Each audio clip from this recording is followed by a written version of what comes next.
السلام عليكم ورحمة الله وبركاته. الحمد لله والصلاة والسلام على رسول الله وعلى آله وصحبه حزب الله. கண்ணியத்திற்குரிய அல்லாஹ் நல்லடியார்களே, நாம் தொடர்ந்து பூமான் நபி ஸல்லல்லாஹு அலைஹி வஸல்லம் அவர்களின் வரலாற்றை அதன் படிப்பினைகளோடு இந்த அதிகாலை சிந்தனை வழியாக கேட்டு வருகிறோம். சமீபகால உரைகளில் நபிகள் நாயகம் ஸல்லல்லாஹு அலைஹி வஸல்லம் அருமைக்குரிய மகளார் ஃபாத்திமா ரலியல்லாஹு அன்ஹா அவருடைய வரலாற்றை நாம் பார்த்து வருகிறோம். பெண்களில் சிறந்த பெண்கள் யார் என்று ஃபாத்திமா ரலியல்லாஹு அன்ஹா அவர்கள் அதற்கான பதிலை சொல்கிற போது, அவர்கள் ஆண்களை பார்க்கக்கூடாது, ஆண்களை பார்க்கிற வண்ணமாக அந்த பெண்களும் நடந்து கொள்ளக்கூடாது என்று சொன்ன அந்த செய்தியை வைத்து நாம் குர்ஆனிலேயும் ஹதீஸிலேயும் பெண்களுக்கும் ஆண்களுக்குமான ஒழுக்கவியல் சார்ந்த பல்வேறு விஷயங்களை தொடர்ந்து நாம் பார்த்து வருகிறோம். அந்த வரிசையில் கடந்த உரையில் யார் யாரிடத்திலெல்லாம் பெண்கள் கோசா செய்ய வேண்டும் என்று குர்ஆன் காட்டிய அந்த வழிகாட்டுதலை நாம் பார்த்தோம்.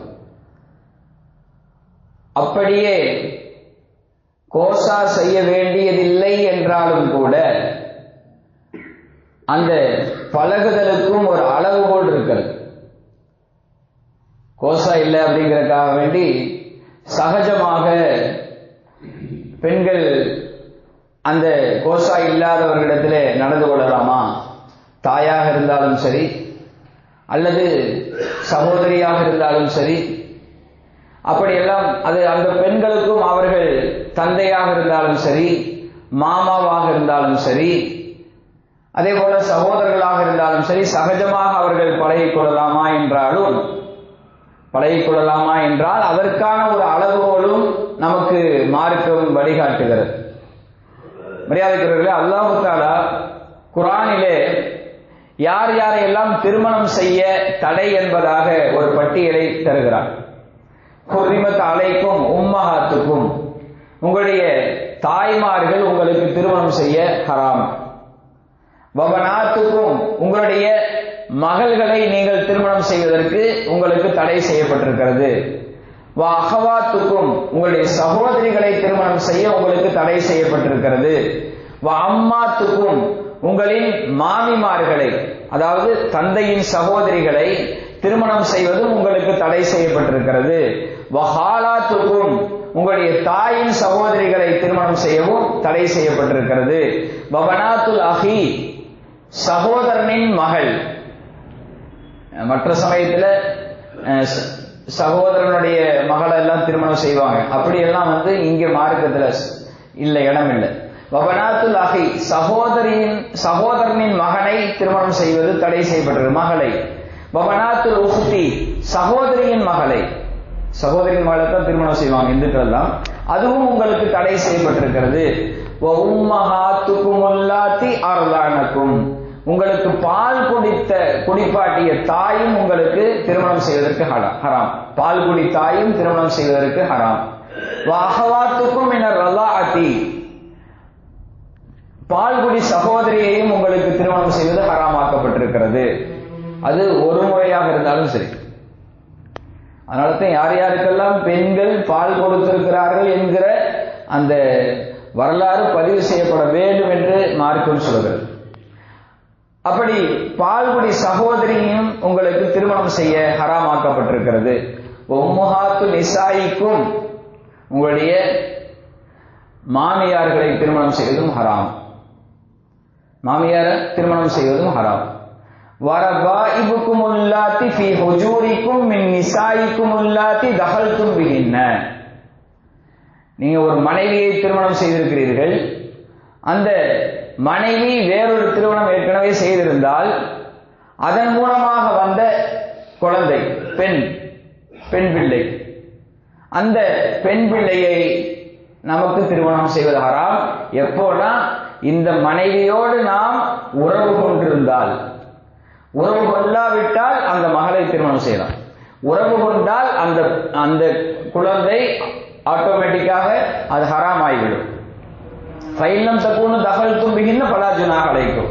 இந்த மனைவியோடு நீங்கள் உறவு கொள்ளவில்லை என்றால் இந்த மனைவியின் முன்னாள் கணவனின் மகள் உங்களுக்கு ஆகமாக்கப்பட்டது.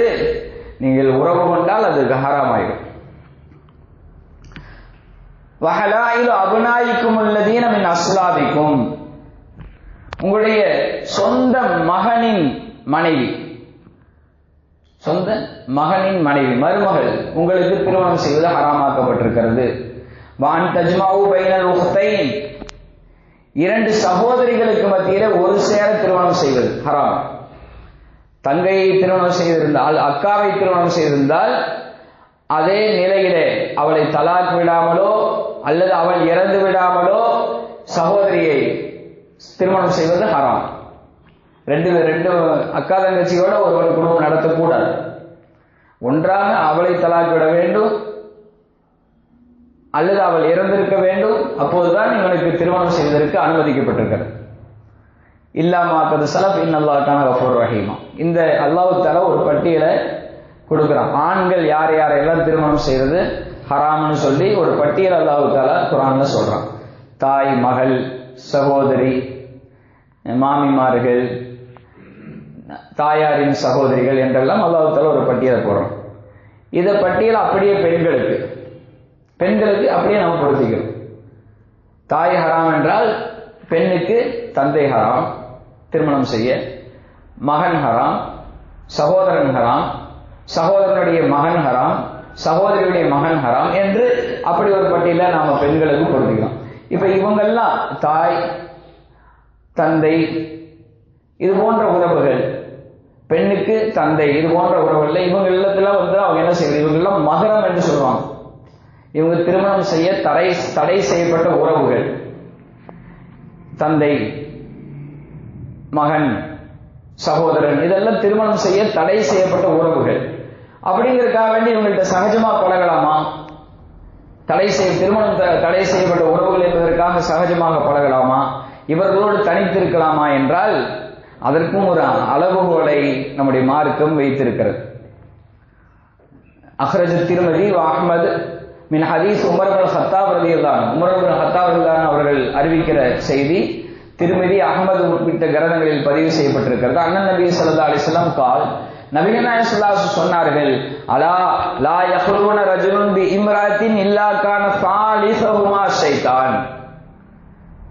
ஒரு ஆண் ஒரு பெண்ணோடு தனித்திருக்க வேண்டாம், மூன்றாவதாக ஷைத்தான் அங்கே நுழைந்து விடுவான் என்று நபிகள் நாயகம் ஸல்லல்லாஹு அலைஹி வஸல்லம் சொல்றாங்க.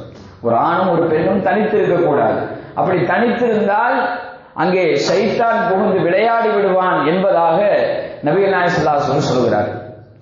அப்துல்லாஹ் இப்னு அப்பாஸ் சொல்கிறார்கள், நாயகம் ஸல்லல்லாஹு அலைஹி வஸல்லம் சொன்னதாக, லா துசாஃபிரில் மர்அத்து இல்லா மஅதி மஹ்ரமின்.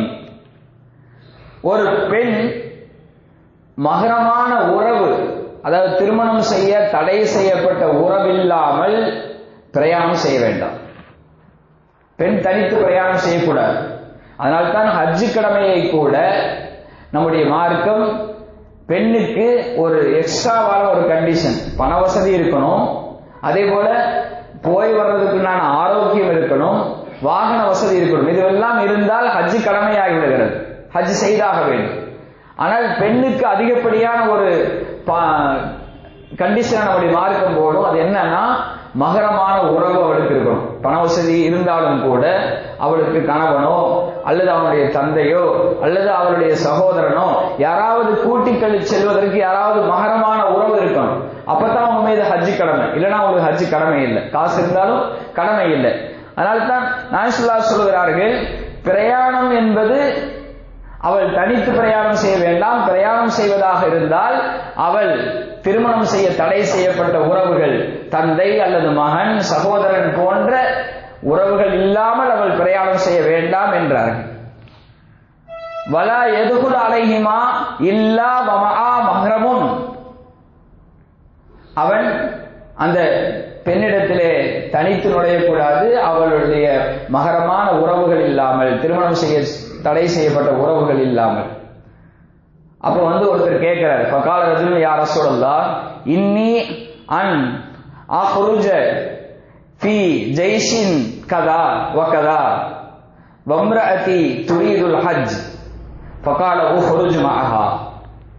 ஒருத்தர் கேட்கிறாரு, நாயகமே என்னுடைய மனைவி ஹஜ்ஜுக்கு போகணும்னு நினைச்சிட்டு இருக்கிறா, நானும் படையில கலந்து கொள்ளலாம், இந்த படைக்காக படையில கலந்து கொள்ளலாம் என்று நினைக்கிறேன், நீங்கள் என்ன அபிப்பிராயப்படுகிறீர்கள் என்ற போது நாயகம் சொன்னார்கள், நீ அவளோடு ஹஜ்ஜுக்கு போ, அவளோடு ஹஜ்ஜுக்கு போ, மனைவியை அழைத்துக் கொண்டு நீ ஹஜ்ஜுக்கு செல், நீ படையிலே கலந்து கொள்ள வேண்டாம் என்று நாயகம் சொன்னார். அப்ப அந்த பெண் பிரயாணம் செய்ய வேண்டுமானால் அவளோடு அவளின் மகரமான உறவு, திருமணம் செய்யப்பட்ட தடை செய்யப்பட்ட உறவுகள் இருக்க வேண்டும். இன்னொரு ஹதீஸ், உக்பத் இப்னு ஆமிர் ரலியல்லாஹு அன்ஹு, உக்பத் இப்னு ஆமிர் ரலியல்லாஹு அன்ஹு சொல்கிறார்கள், அன்ன ரசூலுல்லாஹி ஸல்லல்லாஹு அலைஹி வஸல்லம் நாயகம் ஸல்லல்லாஹு அலைஹி அவர்கள் சொன்னார்கள், கால ஈயாக்கும் வத்துஹூல் அலன் நிசாஇ, பெண்களில் நீங்கள் நுழைவதை நான் எச்சரிக்கிறேன், பெண்களோடு கலந்துரையாடுவதை நான் எச்சரிக்கிறேன் என்றார்கள் பெருமானார் ஸல்லல்லாஹு அலைஹி அவர்கள். ஃபகால ரஜுலுன் மினல் அன்சார், அப்போது அன்சாரிகளிலிருந்து ஒரு தோழர் நாயகம் ஸல்லல்லாஹு அலைஹி வஸல்லம் கேட்டார், அஃபரைத்தல் ஹமுவ கால அல் ஹமு அல் மவுத். நாயகம் ஸல்லல்லாஹு அலைஹி வஸல்லம் அவர் கேட்கிறார், நாயகமே ஹமு என்று சொன்னால் மனைவியின் மூலமாக நமக்கு திருமண உறவு ஹராமாகிற உறவுகள், மனைவிக்கு கணவனின் மூலமாக திருமண ஹராமாகிற உறவுகள். அப்படின்னா இப்போ ஒருத்தர் திருமணம் செய்திருக்கிறார் ஒரு பெண்ணை, அவளுடைய சகோதரி அவருக்கு ஹராம், சகோதரி ஹராம், கொழுந்தியா நாம் சொல்லுவோம், அல்லது மச்சினச்சின்னு சொல்லுவோம். இந்த உறவு யாரு நமக்கு ஹராம். அப்ப அந்த அன்சாரி சஹாபி இதைத்தான் கேட்கிறார். அதே போல நாம் நம்முடைய மனைவிக்கு நம்முடைய சகோதரன் கொழுந்தன் என்று சொல்லுவோம், மச்சன் என்று சொல்லுவோம், கொழுந்தன் என்று சொல்லுவோம், கொழுந்தனார். இப்ப இந்த மாதிரி நாயகம் ஸல்லல்லாஹு அலைஹி வஸல்லம் என்ன சொன்னாங்க, பெண்களோடு கலந்துரையாடுவதை நான் தடை எச்சரிக்கிறேன் என்ற போது, அப்போ ஒரு கொழுந்தனும் அந்த மனைவியும், கொழுந்தனும் நம்முடைய மனைவியும், நம்முடைய சகோதரனோடு நம்முடைய மனைவி அப்படி கலந்துரையாடுவது தனித்திருப்பது சரியா என்று கேட்கிறார். இப்ப நாயகம் ஸல்லல்லாஹு அலைஹி வஸல்லம் சொன்னாங்க, அப்படி தனித்திருப்பது நாசம், அப்படி தனித்திருப்பது நாசம். மாமனார் அவரோடு கோசா தேவையில்லைதான், அந்த மாமனாரோடு ஒரு பெண் தனித்திருப்பது அது நாசம், நாசத்தில் கொண்டு போய் சேர்த்து என்றார். எவ்வளவு எச்சரிக்கையை நம்முடைய மார்க்கம் இது விஷயத்திலே சொல்லுகிறது. பெண்கள் ஆண்கள் கலந்துரையாடுவது, அவர்களோடு பழக்கத்திலே என்னென்னவெல்லாம் வழிமுறைகளை கடைபிடிக்க வேண்டும் என்பதை நம்முடைய மார்க்கம் மிக தெளிவாக சொல்லி இருக்கிறது. இன்ஷா அல்லாஹ் இன்னும் ஒரு விஷயம் இருக்கிறது, நாளை முடித்துவிட்டு இன்ஷா அல்லாஹ் தொடர்ந்து ஃபாத்திமா அல்லாஹ் அவருடைய திருமண வாழ்வு, அவருடைய குழந்தைகளை பற்றிய குறிப்புகள் என்று முடித்துவிட்டு இன்ஷா அல்லாஹ் நாம் பெருமானார் ஸல்லல்லாஹு அலைஹி அவர்கள் நபித்துவம் பெற்றதிலிருந்து 35 வயது வரை உள்ள வாழ்க்கையை பார்த்துட்டோம். காபா கட்டப்படுகிற போது நாயகம் ஸல்லல்லாஹு அலைஹி வஸல்லம் 35 வயது, ஃபாத்திமா அல்லாஹ் அவர்கள் பிறக்கிற போது நாயகம் ஸல்லல்லாஹு அலைஹி வஸல்லம் 35 வயது. இன்ஷா அல்லாஹ் அடுத்து பெருமானாருடைய வாழ்க்கையில் முக்கிய கட்டமாக இருக்கிற நபித்துவம், அதை அடுத்து நடந்த அந்த மக்காவத்தினுடைய வாழ்க்கை, அடுத்து மதீனாவின் வாழ்க்கை இன்ஷா அல்லாஹ் வரலாறு செல்லும். அல்லாஹ் தஆலா பெருமானாருடைய வரலாற்றை கேட்பதன் மூலமாக இருந்து கிடைக்கிற படிப்பினைகளை பின்பற்றி நடக்கூடிய நல்ல தௌஃபீக்கினை அல்லாஹ் தஆலா நம்மளுக்கும் தந்தல்வானாக. ஆமீன். வாஹிரு தஅவானா அல்ஹம்துலில்லாஹி ரப்பில் ஆலமீன். வஸ்ஸலாமு அலைக்கும் வரஹ்மத்துல்லாஹி வபரகாத்துஹு. சுப்ஹானல்லாஹி பிஹம்திஹி சுப்ஹானக்கல்லாஹும்ம பிஹம்திக நஷ்ஹது அல்லா இலாஹ இல்லா அன்த வனஸ்தக்ஃபிருக வனதூபு இலைக்.